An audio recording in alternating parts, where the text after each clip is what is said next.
Dito tayo sa gulayan sa paralan ng Terona. May mga bago silang tanim. So yun. So dito talong. Yan. Talong yan.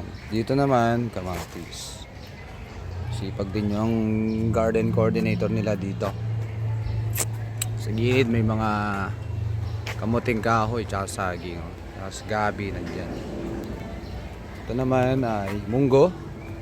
Ayan, no? Tama-tama kasi summer ngayon. Cover crops kasi yan, tama. So dito naman ay mga gabi,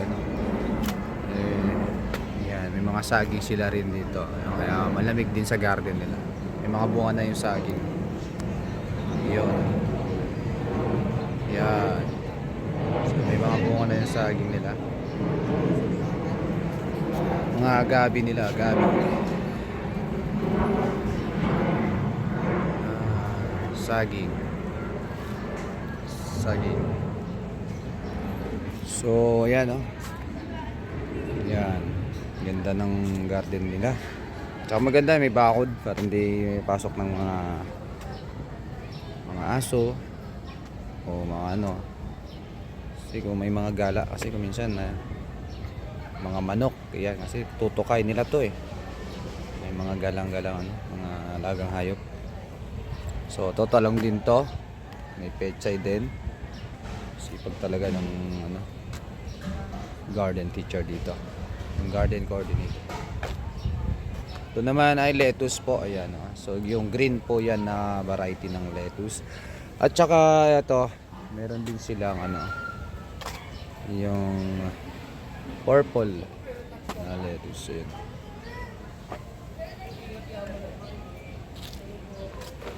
Nasa styro lang to, pero ang ganda rin.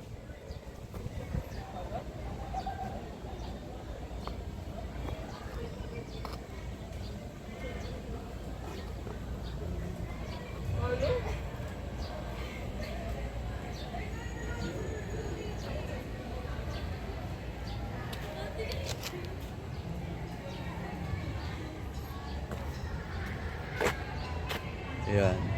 So ayun, part pa ng garden nila yun, banda dyan, zoom natin, yun, part pa ng garden nila yan.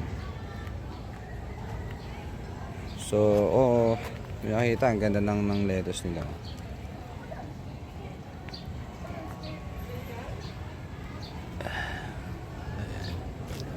Lapit na tong i-harvest, lapit na. Siguro mga 1 o 2 weeks pa yan. Ang ganda na itsura, makapal na yan. Kakapal pa yan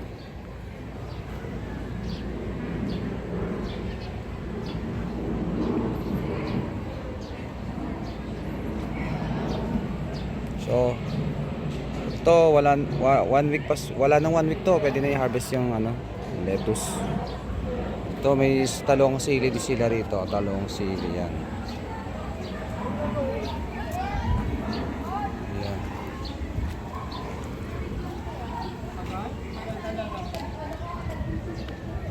So ito yung gulayan sa paralan ng Terona High School. Yan. So sipag ng may garden.